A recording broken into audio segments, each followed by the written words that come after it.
Mike's Daily Podcast.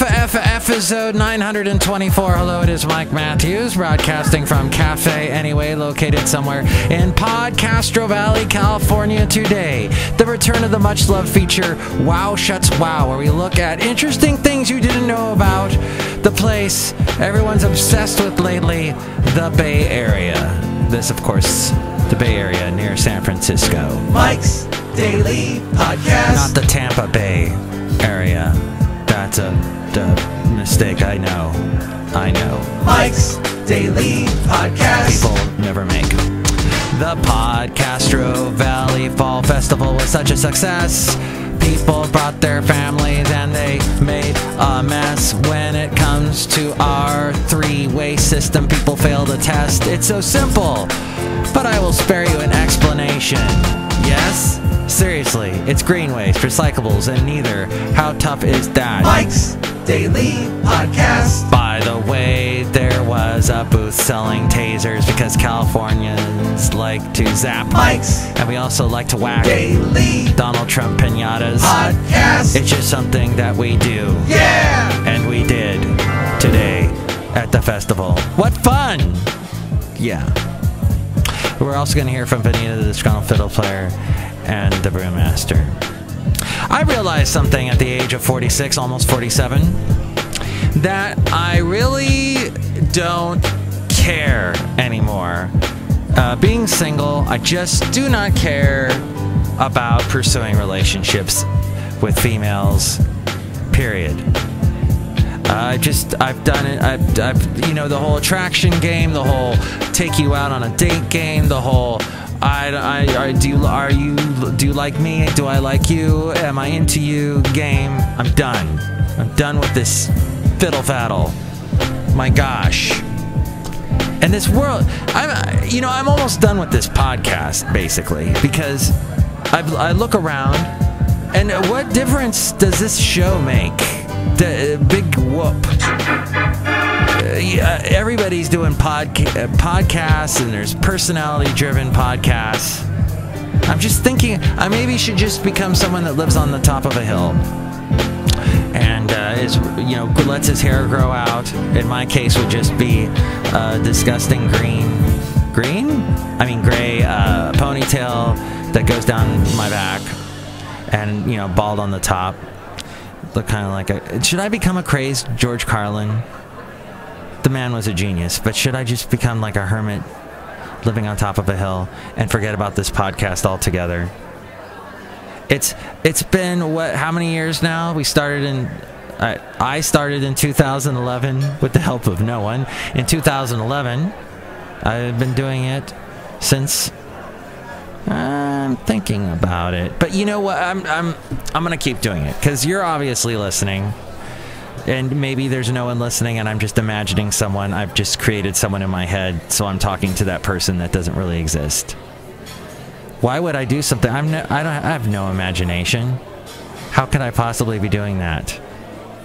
At any rate, throwing in the towel really is a quitter's game, and I really shouldn't participate in that. I should participate in success, as was the success succeeding at the PodCastro Valley Fall Festival. It was quite a success. People were there. And what I'm asking is, if you do listen to this show, you hear how desperate I am at this point. Throw me a bone. You can comment anywhere. I'm all over the place. Facebook, Twitter, Tumblr, all over. Send me a little something. Email me, mikesdailypodcast@gmail.com. Let me know that you're listening. That's all I care about. Well, I care about other things, but that's something it would be nice to hear from. And you know what? I might read your comment on emails from email, but I probably won't even say who you are. So you'll be completely anonymous, and that's good. All right. But on that note, PodCastro Valley sounds like a fun place, huh? What with Donald Trump, dump the Trump piñatas, and tasers, and humongous chicken teriyaki sticks. I've never seen such big ones. Wow. And that sentence has never been uttered towards me. Wait, big ones? It'd be a big... I'm getting a little off track. Look who just walked in. Hi, Mike. It's Benita, the rodeo queen. Hi, how you doing? It's a disgruntled fiddle player tell you what. What? You sound like you're full of despair. Mike, you should not be full of despair. Because things are good. You know, you can make a pretty damn good meatloaf. Yeah, it's all made completely with ground turkey meat. Right, so I would hate it, but like a healthy person would like to eat it, and that's pretty cool. And your show is different from any other podcast that be on the internet, whatnot. I don't ever go on the internets, but whatever. I think you know what, you should forge ahead. What? Why would I forge ahead? You mean like some kind of a metalhead? I would forge it out of metal? You said metalhead. I did. That's interesting. And I forged a metalhead. I think we're a little off track again. Yeah. Mark, I took that compliment, though, about the big ones. Oh, okay. You're welcome. Look who else just walked in. Oh, Mike, I make the root behind the Brewmaster. Brewmaster, you know, we've had you on the show a couple of times, but with Haley, you never get to talk because Haley doesn't let you talk because Haley's a millennial and Haley thinks that you're like a Muppet or something and gets all offended or whatever. Oh, all right, that's fine. Yeah, but the rest of us love you. We're huge Brewmaster fans, aren't we, everybody here at Cafe Anyway? That's behind me talking around in the background. Thank you. Yeah. There you go, Brewmaster. All right, that's fine. That's fine. Okay, good. Hey, anyway, Cafe Anyway. Did you like that sentence? I wonder if you could diagram that sentence. If you tried to diagram that sentence, would it not in fact create a anomaly in the space-time continuum? These are all questions. Who else asks these questions on podcasts? I want to know. But we do got some interesting news we're going to get to on this show in just a moment with the segment WOW SCHATZ WOW, which was inspired by my mama, whom I need to call. Whenever I told her something surprising, she'd go, WOW SCHATZ WOW. That's another interesting thing, is my mom, you know, I've played her this podcast, and she just stares at me like a deer in the headlights, does not understand it. So if that's any sort of indication, if that's any sort of feedback.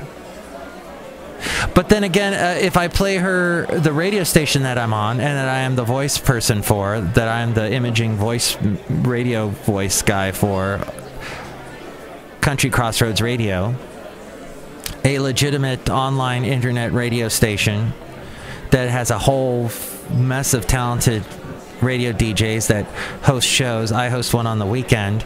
This is the longest run-on sentence in the history of humankind.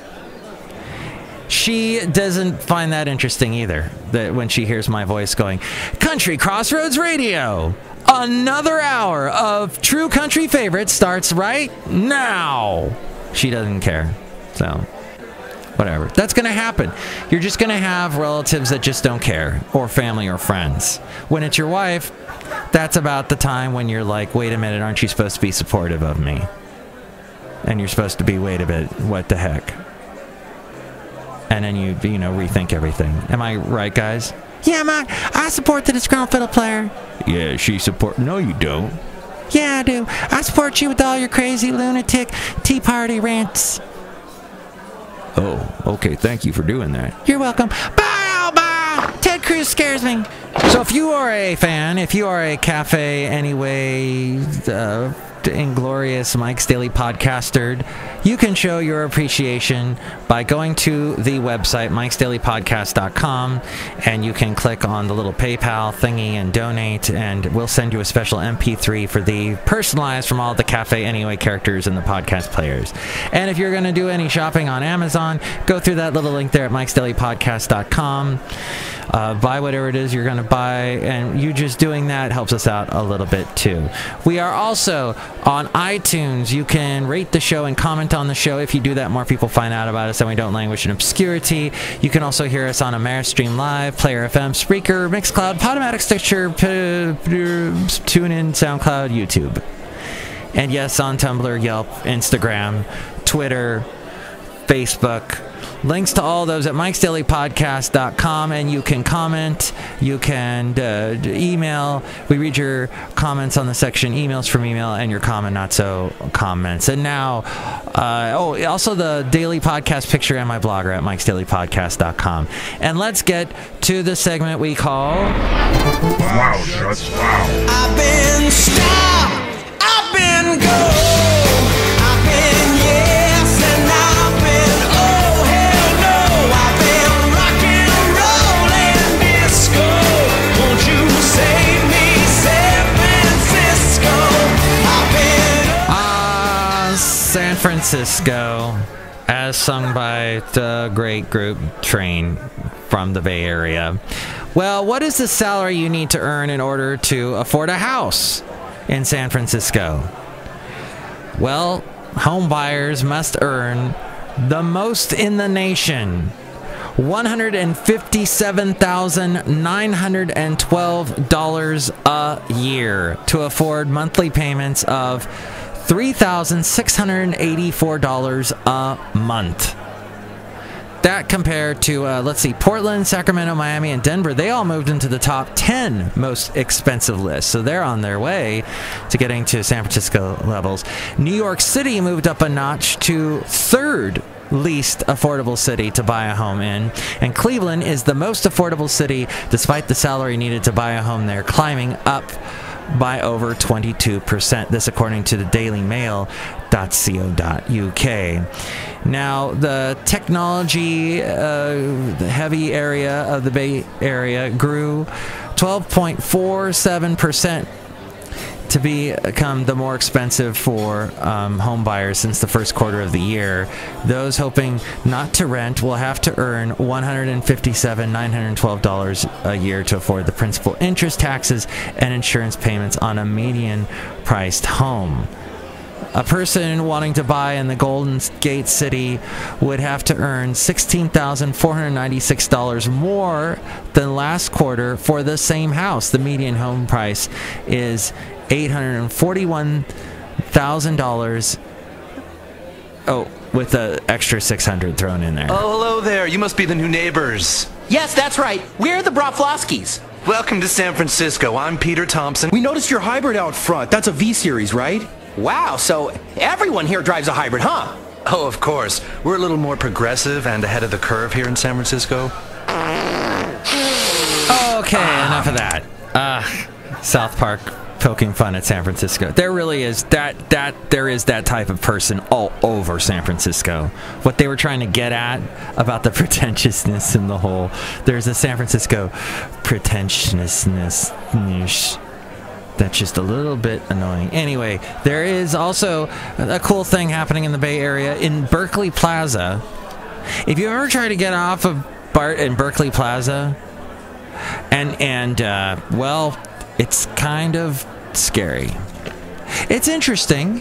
You'll hear some like live music, but then there is it's kind of run down and dirty, and construction on improvements to the downtown Berkeley BART Plaza is expected to begin late this year. The goal is to create a more inviting space and improve bus and pedestrian access. And the picture looks really cool. The station and plaza currently serve more than 30,000 daily transit customers, including BART, AC Transit, and UC Berkeley Bear Transit riders for those going to UC Berkeley.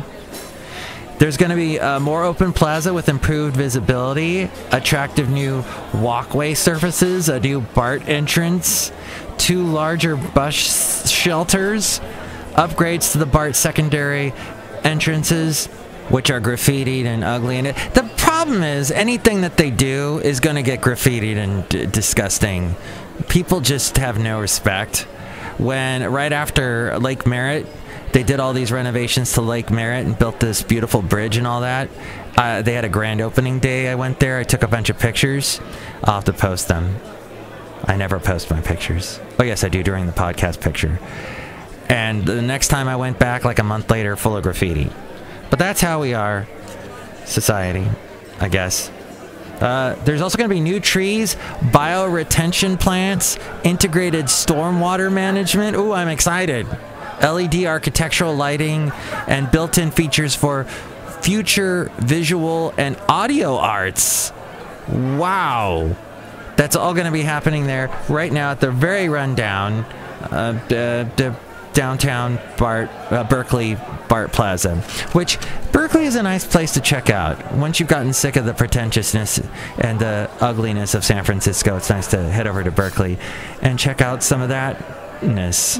And once they're building this new BART Plaza, by gosh, you got to come by and check it out. Right, BART, too. They just updated a bunch of the cars. They're actually really nice. They came up with this way of making it so that not all the disgusting ick gets stuck to it. So that it's like washable. Although and the seats are removable, which somebody figured that out one time. I went into a BART